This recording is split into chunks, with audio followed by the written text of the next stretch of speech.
what better time for freezer meals than during a zombie apocalypse?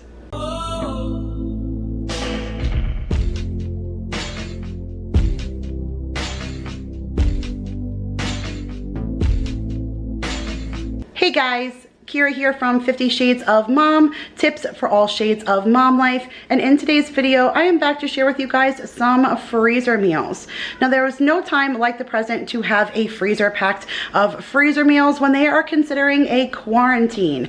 So it is absolute madness out there right now with that coronavirus. The stores are crazy, the schools are closing. I feel like it's a zombie apocalypse during a blizzard with hurricane winds. Like, I've just never seen anything like it. And today's Friday the 13th, so go figure. Things are absolutely crazy right now. So I'm excited to have a freezer full of freezer meals, and that's what we are bringing to you guys today. And when I say we, this video is in collab with my friend Vanessa over at the Lemonade Mom.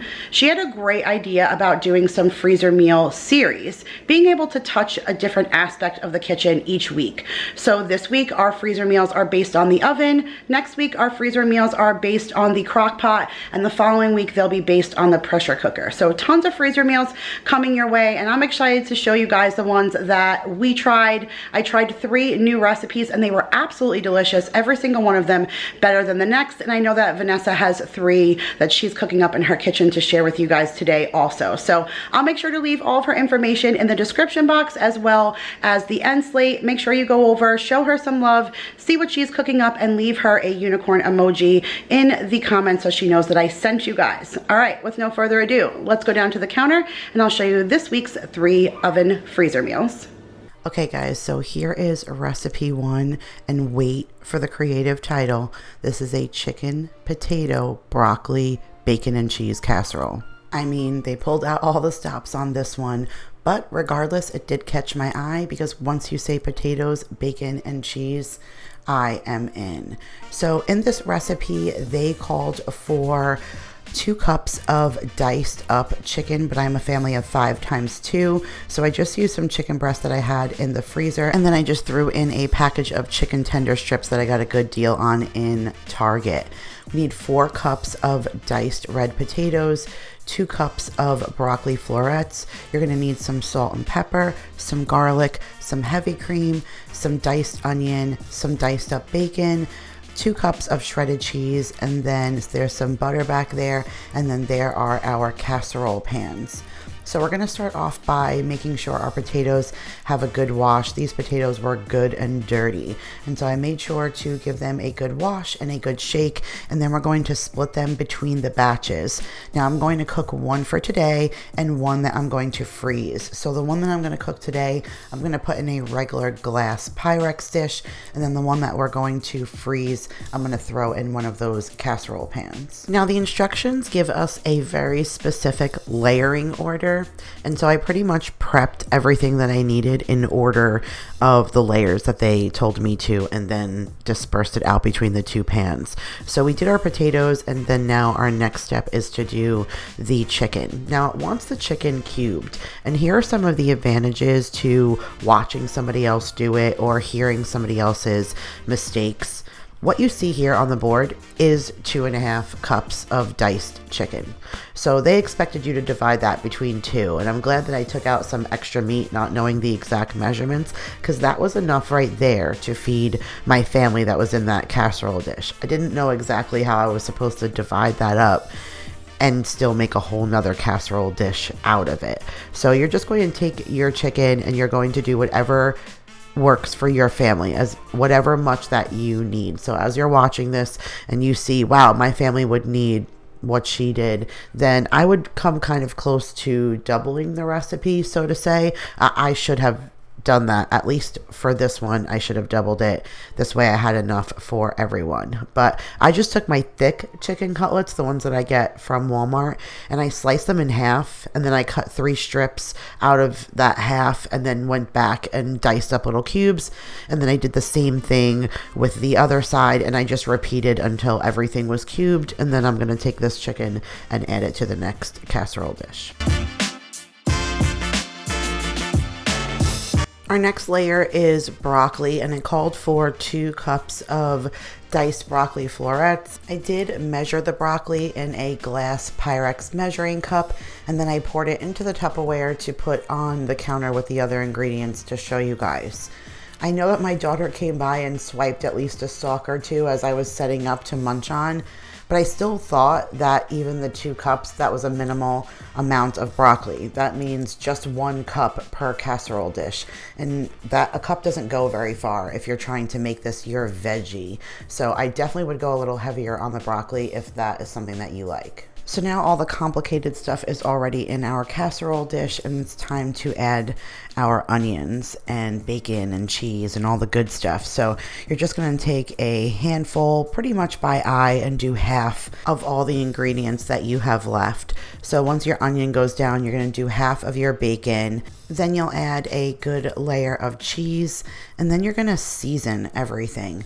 So once you get that cheese layer on, you're going to add a really good dose of salt and then a really good dose of pepper. You're going to sprinkle a fair amount of garlic powder on the top. I don't know about you guys, but I love me some garlic. So I put a good layer of the garlic powder on top, and then you're going to take your heavy cream, and they want 1 cup drizzled over the top. And then once you drizzle it over the top, you're going to put some pads of butter, and the heavy cream and the butter all mixed together with the cheese, and they make like a really yummy sauce that ends up being on top of this chicken and broccoli and cheese. Once you do that, guys, that's it. It's done. It goes in a 350-degree oven for 1 hour, and you're going to repeat the steps with the next casserole that we're going to freeze.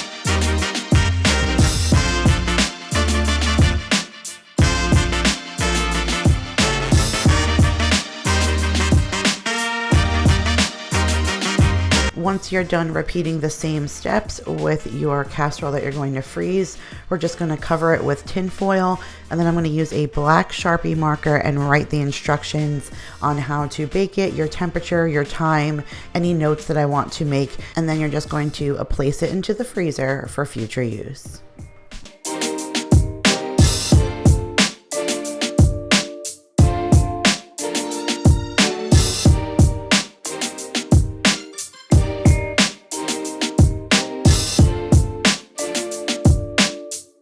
So here's the final product, you guys, what our dinner looked like when we pulled it out of the oven. And this was really, really good, but I have suggestions. So if this is something that you want to do at home, I would give a little bit more flavor to those potatoes first, like maybe toss them in some of like a ranch seasoning packet or something.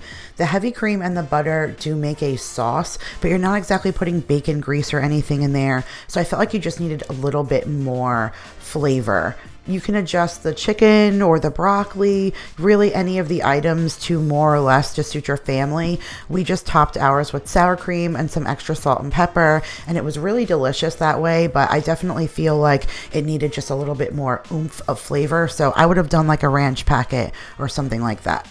So now we're on to our next recipe, and this is a easy, simple taco and rice casserole. This recipe surprised me, you guys, because after the first recipe, cooking that one first and feeling like I should have doubled it, I was starting to contemplate while staring at this, like, wow, when I make tacos, I make 2 pounds of taco meat. This is 2¼ pounds.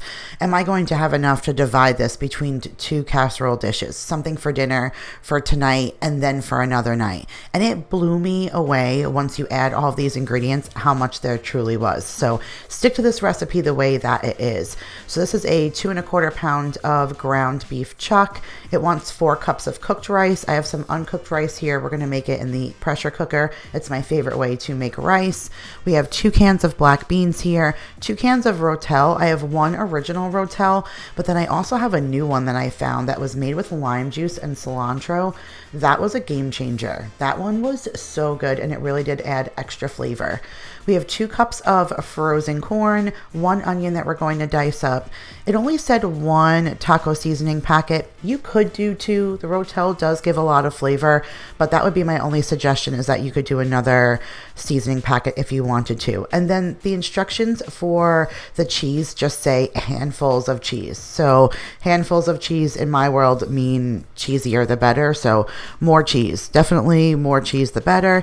And that's it, you guys. So it's a pretty simple recipe, but the first thing we have to do is get our rice cooked. So in my pressure cooker, the rice goes. If you do not have a pressure cooker, I have my casserole one linked in the Amazon store if you want to check it out. It's equivalent to an Instant Pot, but Amazon's always running deals on either one, and if you do not have one, I highly recommend it. So I just put in 2 cups of uncooked rice and then 4 cups of water. I locked it. I made sure that we were on sealing, not venting, and then you just hit the brown rice button and start. That's it. All the guesswork is out for you. So we're going to sit and wait for that to be done. And while that's done, I decided to work on my ground beef because I did not realize that it was still frozen. So it was pretty much a giant block that I dropped into the pan, and I knew I had to work on that for a bit. So it took a little bit of time to break all of that meat down. But once the meat was done, then the rice was done, and it was time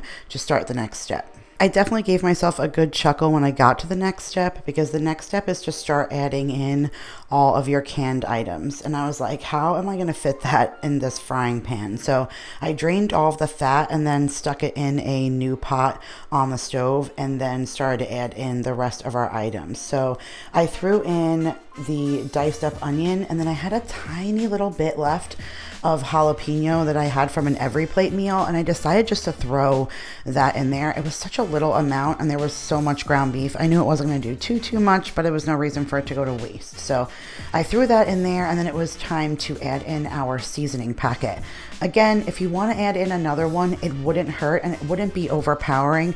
I did feel like the taco flavor came through between that and the rotel, but still, if you like taco flavor, you certainly could do another packet here. And that was actually a Taco Bell packet that I found at H-E-B, and it had amazing flavor. So you're just gonna mix that for a little while. Just let those onions and that little bit of jalapeno, I just let that get a little bit soft. And then it was time to start adding in the rest of our ingredients. So in went the corn, both cans of rotel, and both cans of beans.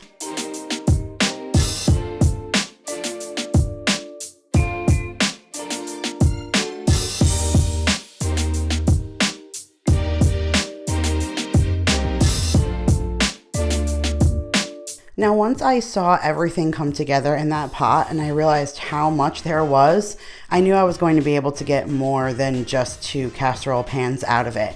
So I ended up being able to get 2 casserole pans to freeze and then 1 for us to eat that night. The only thing I would have done in the future is done a little bit more rice, maybe 3 cups of the uncooked rice, just because it would have given a little bit more bulk on the bottom, but we still had plenty for the casserole dish that we made. I made our dinner last, and we still had plenty of rice in there, but at least I know for the future reference to, like I said, double up the rice. But all you do is take the rice that I added just a little bit of butter and some extra salt to, and then I made a good layer and sprinkled it along the bottom. You can see here that I probably could have used just a tad bit more rice. That's why I said I would have maybe done another cup of uncooked. And then you just layer on that mixture that we made on top, and then we're going to cover it with cheese. And it's pretty simple. Being that this is already cooked, we don't need to stick it in the oven for very long, so just 350 degrees for about 20 minutes till all the cheese and everything gets all melty and hot. And then we're just going to cover our 2 freezer containers with tin foil, label them, and get them off into the freezer.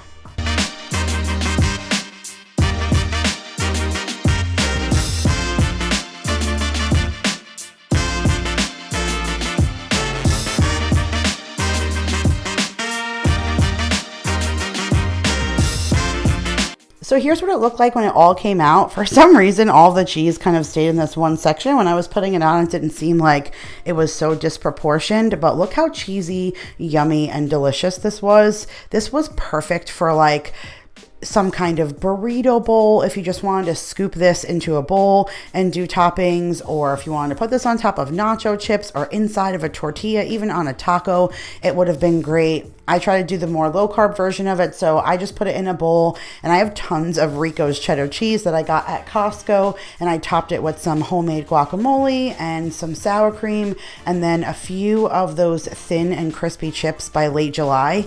They are so thin and crispy that you don't feel like you're eating a huge bulky chip, but you're still getting the essence of eating it with a nacho. This, you guys, was super delicious, and you saw how easy it was. It's pretty much dump and go, so I'm looking forward to the ones in the freezer. So we are finally at our last freezer meal, and believe it or not, I did not think that this one was going to end up being my favorite one.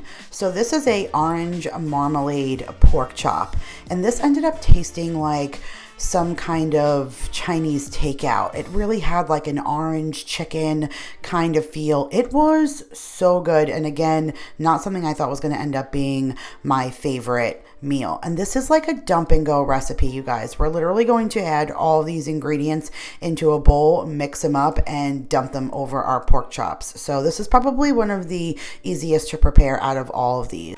So you're going to need some olive oil, and then you're going to need some seasonings. In this bowl is some dried chopped onion, the 21 seasoning salute from Trader Joe's, and then some cracked black pepper. You're going to need some honey Dijon mustard. You're going to need some soy sauce, some honey, and then you're also going to need some orange marmalade. I am so glad I chose the Smucker's Natural because the rind and the freshness and stuff in there was amazing. And then there are actually more pork chops here than the recipe called for. I did double those pork chops. The recipe called for 8 pork chops that you would have divided into, and that just wouldn't have been enough for my family. So I did double that, and then there is the chopped garlic.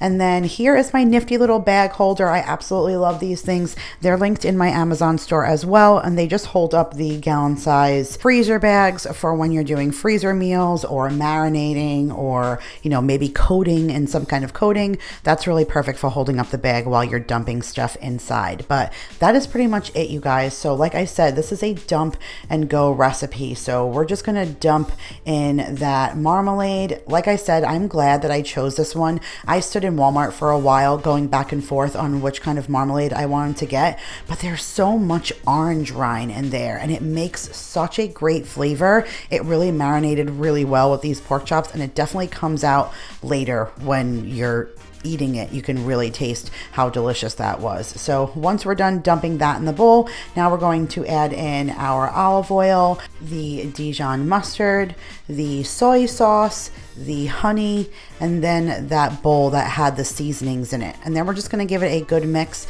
The only thing the directions said to fold in last was the garlic. So once we're done mixing all this stuff, we just kind of fold in the garlic, and then it's ready to dump over our pork chops.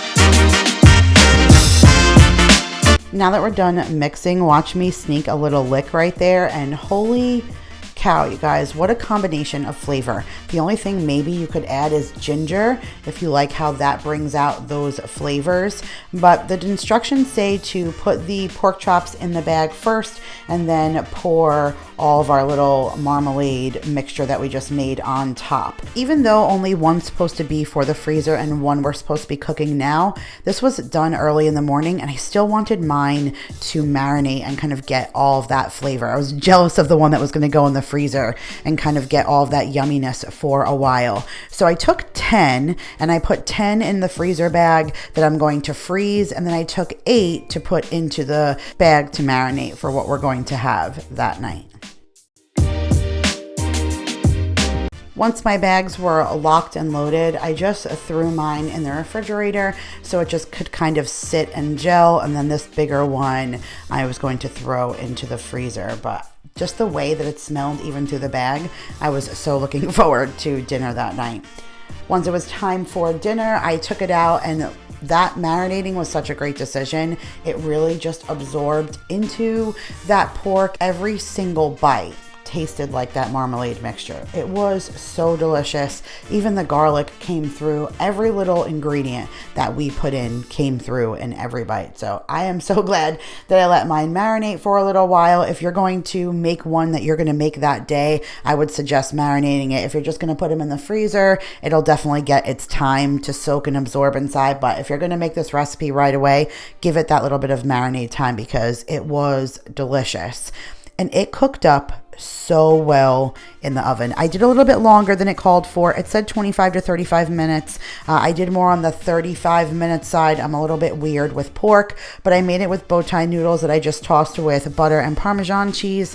And then I made some carrots that I used butter and the swerve brown sugar and just kind of sauteed them in the pan together. And they were such comparable flavors, the sweet from the carrots and then the sauce and the glaze that it made as you put your noodles through. The pork chops were tender, which I don't really feel like pork chops always get so tender when you bake them for too long in the oven. That's why I'm always so cautious of that. But they still broke apart. It was just so yummy. This was my plate. The other one with 3 pork chops was my husband's, and I probably could have eaten the 3 pork chops because they were so good. This was by far the best recipe that I made. But that is it, guys. Here's all the meals that we made. That chicken, bacon and cheese, potato, broccoli, casserole, and then that easy taco rice casserole, and then those orange marmalade pork chops. And I really feel like no matter what recipe you guys try, you will truly enjoy them. Speaking of enjoyment, if you guys enjoyed this video, make sure to give it a big thumbs up and make sure that you're subscribed because we have 2 more Fridays back to back coming at you with more freezer meals. And if you're still looking for some more oven inspiration for today, don't forget to go over and check out Vanessa over at Lemonade Mom. Let her know I sent you and see what she has cooking up in her kitchen. I love you guys all so much, and I'll see you guys in the next one. Bye, guys.